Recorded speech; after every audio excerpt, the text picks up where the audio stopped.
Más información, Hugo Peralta, nuestro especialista en temas policiales y judiciales. Hoy hubo movida en tribunales por el caso Barraza, ¿no? Hugo, ¿qué tal? ¿Cómo estás? Buen día, Norte, buen día a todos, Buen ¿cómo día. están ustedes? Bien, ¿y podemos empezar recordando qué es el caso Barraza? Porque han pasado Sí, como, tantos de índole parecida que es como que se nos mezcla todo. bueno, Carlos Iván Barraza fue uno de los emblemáticos piqueteros detenidos, fue el último detenido de toda la movida que se registraron a partir de la estrepitosa caída del clan Sena por el femicidio de Cecilia Strisovsky. Y Barraza fue el último que perdió su libertad, pero el primero que está siendo juzgado en la Cámara Primera en lo Criminal de Resistencia por defraude a la administración pública. Se le han comprobado 30 hechos, también 4 hechos por peculado. Concretamente, recibía dinero de las arcas provinciales, se lo quedaba para él y su entorno, y simulaba tener emprendimientos hechos por la familia para en el futuro excusarse o justificar de dónde provenían los fondos, cosa que por supuesto no tuvo sustento y eso lo llevó a perder la libertad. ¿Qué generó Barraza? Generó pequeños o pseudos emprendimientos donde nunca se le comprobó venta alguna, como por ejemplo que fabricaba trapo de rejilla, trapo de piso y también que se dedicaba a la pesca. Tenía 4 o 5 canoas, una lancha, y con eso simulaba tener ingresos extra, aparte de ser en ese entonces jefe de un área de la empresa estatal de agua SAMEP, y con eso él pretendía justificar los millones que le ingresaban desde el gobierno y que se lo quedaban. Barraza al menos debió 200 millones de pesos y está siendo juzgado. Hubo movimientos otra vez esta mañana en A valores históricos, ¿no? Claro, por supuesto, por supuesto. Pero no solamente él, sino también, como les dije anteriormente en otros informes, también se va a investigar al padre, a Carlos Barraza y a su entorno. Lo ha hecho, el pedido lo ha hecho el fiscal Sergio Cáceres Olivera, que está representando al Ministerio Público en el juicio de la Cámara Primera en lo criminal. Se produjo hoy una nueva audiencia. Quedan al menos 15 testigos.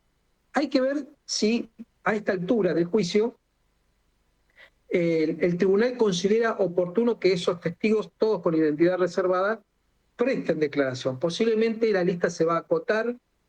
La audiencia de hoy fue bastante express, bastante rápida. Va a continuar el próximo 23 de octubre. Se pidió una vez más, lo hizo la testigo o el testigo que declaró, que quería hacerlo sin la presencia del acusado. Así que Barraza fue sacado de la sala de audiencias y se produjo esa declaración. Surgieron algunas cuestiones más y se terminó la audiencia de hoy. Nuestro fotógrafo pudo captarlo a Carlos Barraza en el momento en que salía de la sede judicial. Él observa que nuestro fotógrafo lo está captando. ¿Se acuerdan ustedes que comentamos que es un juicio que pretendían que pasara desapercibido por la cantidad de testigos que pidieron, que no querían saber nada con la prensa, temían represalias? Y no es para menos, porque fíjense cómo Barraza, al salir hoy de los tribunales, mira a nuestro fotógrafo, que estuvo temprano haciendo guardia. Sabemos Gran cuál es, trabajo en las coberturas judiciales de Fabián Maldonado. por supuesto. Fabián Maldonado estuvo desde muy temprano, ahí lo captó, porque el tribunal, no por proteger a Barraza, el tribunal está cuidando los detalles, pero es nuestro trabajo de la prensa seguir estos acontecimientos de corrupción, y nuestro fotógrafo Fabián Maldonado, como bien citabas vos, Sergio, lo pudo registrar. Yo digo que el tribunal no es que quiere protegerlo al acusado, sino que son múltiples pedidos de los testigos que tienen miedo a Barraza, que no quieren trascender, que no quieren ser registrados por la prensa. Sin embargo, nuestro fotógrafo cuida ese detalle y lo captó a Barraza. ¿Por qué me quiero detener en esta mirada desafiante del ex candidato o ex candidato a intendente precandidato a intendente, Carlos Barraza, en las elecciones pasadas del año 2023, detenidos desde enero del 2024. Porque Barraza en las audiencias pidió declarar, dice ser preso político e insiste de que él tenía que estar detenido en su casa y cuestiona al fiscal por no haber mantenido la prisión domiciliaria. En todas las intervenciones, todos los días declara Barraza, lo hace de una manera desafiante e intimidatoria hacia el tribunal y al propio fiscal, el cual es llamada la atención a este acusado de que debe tener en cuenta ante quién está sentado y por qué está en ese lugar, y se le pide que cambie el enfoque de su declaración, si no se le va a interrumpir. Nos aseguran las fuentes, nosotros no tenemos acceso al juicio, pero tenemos nuestras fuentes de que Barraza en todo momento lo hace de una manera desafiante, así como también miró de manera intimidatoria a nuestro reportero. Barraza, fíjense qué paradoja, ¿no? Porque desde el comienzo del juicio, en julio, y se estima que va a estar terminando para antes de la feria de diciembre, con sentencia, esto es un debate oral, no es juicio por jurados.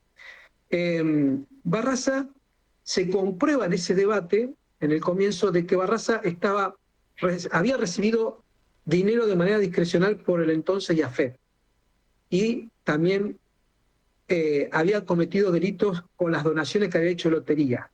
Cuando a Barraza se lo detiene, en enero de 2024, en su propiedad todavía permanecía el 70% de las bicicletas y otros juguetes que tenía que entregarle a los niños. Y Barraza recibió mucho dinero del Yafet. Casualmente, este es un punto a tener en cuenta, hace días fue puesto en libertad, se le dictó el cese de prisión tras una fianza, tras el pago de una caución real, una fianza que en definitiva salieron como garantía los abogados de Carlos Andión. Se le dictó a esta persona el cese de prisión, a Andión, mientras se está realizando el juicio a Barraza, que es uno de los principales receptores de dinero que el propio Andión le enviaba a Barraza para su supuesta fundación denominada Humildad. Barraza con esa fundación generaba recursos, recibía recursos que tenían que ser destinados a la construcción de viviendas, emprendimientos para familias necesitadas, y nunca lo hizo. La verdad es que es algo anecdótico, ¿no? Pero cuando uno se pone a leer los nombres que tenían las fundaciones de todos estos referentes que, bueno, se escudaban en la ayuda social para desviar dinero, hay cosas que hasta parecen tenebrosas, ¿no? Recuerdo aquella fundación también que era la que proveía de becarias como para ejercer la prostitución, sí. En realidad, una prostitución forzada. Creo que era No Me Olvides, ¿no? Algo así. Bueno, entre las fundaciones de Tito López también hay cosas que, no sé, que o te dan ganas de reír o de llorar, ¿no? Como, no sé, Aguante la Patria, ese tipo de cosas. Eso, disfrazar de fines nobles a cosas que eran asquerosas. Y la verdad es que uno se pregunta si hay algo que le haya hecho más daño a la imagen del peronismo y a la de Jorge Capitanich como líder justicialista en particular, que ese vínculo sucio entre el poder político que estuvo hasta 2023 en la provincia y los gerentes del piqueterismo, ¿no? No hablamos de la ayuda social a gente que realmente la necesitaba, sino de todo este flujo de plata que nadie controlaba, que era abundante, que iba desde el gobierno hacia estos referentes que además a la vez eran los que más desgastaban al gobierno porque los llenaban de plata y seguían cortando calles, provocando el rechazo popular. Y hasta hoy el gobierno provincial actual, el de Leandro Esdero, enarbola el tema de calles sin piquetes como un logro, ¿no? Sí. Entonces, realmente creo que es lo que más daño le hizo a la gestión Capitanich en particular, ese vínculo con este tipo de organizaciones y de referentes. Pero él mismo reconoció, aparte de eso, un pulso político, lo reconoció. Sí, dijo, habló de estigma nada menos, ¿no? Sí, están tratando de sacarse, están tratando, sí, de revertir esa... No, y de hacer una autocrítica, supongo, imagen, porque sí. Debe ser consciente de que quizás si no hubiera existido este tipo de cobertura a estos dirigentes y a estas organizaciones, quizás hoy estaría en la gobernación. Recordemos que Esdero le gana por muy poco margen en 2023. Y yo creo que el foco de mayor desgaste de Capitanich fue eso. Que Sí, hoy hace una autocrítica fuerte, dice esto fue un estigma, porque la verdad es que los llenaron de plata a cambio de prácticamente nada, porque seguían haciendo lío en las calles, seguían mostrando su prepotencia. Y el caso Cecilia, que corona, digamos, justamente todo un esquema de cobertura política que fue impresionante y que yo creo que nunca dimensionaron que iba a hacer tanto daño electoral. exactamente. Vos mencionaste a Jorge Capitanich, bueno, en una de las entrevistas que se le hizo en Norte TV justamente al ex gobernador, él reconoce como mérito haber eliminado por parte de este gobierno los piquetes, los movimientos sociales, ¿no? Claro, él dice, Y uno, lo que le reconozco a este gobierno es que eliminó los piquetes. Y sí, también exacto. decía, me gustaría que alguna vez también ellos me reconozcan algo a mí de lo que fueron mis mandatos. Exactamente. Yo pienso que el tema de los movimientos sociales usados de mala forma y que se han transformado lamentablemente en emblemas de la corrupción en la provincia del Chaco, será la sombra para Capitanich en su carrera política, ¿no? Es un tema que nunca se va a poder sacar de encima por todo lo que significó y como bien mencionaste a partir del crimen de Cecilia Strisovsky.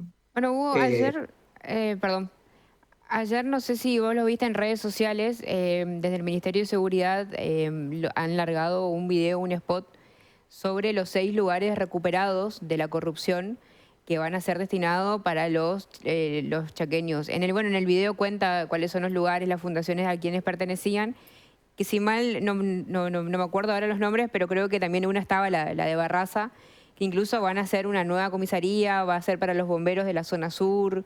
Em, exacto. es Sí, como que sí, están sí. mostrando qué van a hacer con los lugares esos, porque siempre quedaron ahí como en el olvido. Claro, los inmuebles ociosos van a ser reutilizados para fines institucionales, volcándose en la policía de la provincia del Chaco y en el servicio penitenciario provincial. Ujú. Uno de los lugares que mencionás, por ejemplo, va a ser el depósito del servicio penitenciario provincial. Recordemos que es una institución medianamente joven, el servicio penitenciario provincial, y todos esos emblemas de la corrupción están siendo reutilizados y que pronto, por ejemplo, hoy charlaba con un compañero el anuncio que hacía ayer Esdero, a través de un spot publicitario, una comisaría, la número 15, la Exactamente. 15ª, en la zona sur, que sabemos que es una zona muy conflictiva, muy poblada, y que allí tenemos los índices delictivos más elevados. En la zona sur tenemos la mayor cantidad de homicidios, los robos, ingresos a las propiedades, femicidios. Así que es interesante esta propuesta que acaba de anunciar el gobierno provincial de que lugares recuperados de la corrupción sean destinados a la policía, en principio, y al servicio penitenciario. Quiero destacar esto también, que no quiero dejar pasar, con respecto a Barraza, que no es un tema menor, ¿no? Carlos Sandión está acusado casi de los mismos delitos que Carlos Barraza. Carlos Sandión, ex titular del IAFEP, ex IAFEP también, consiguió el cese de prisión.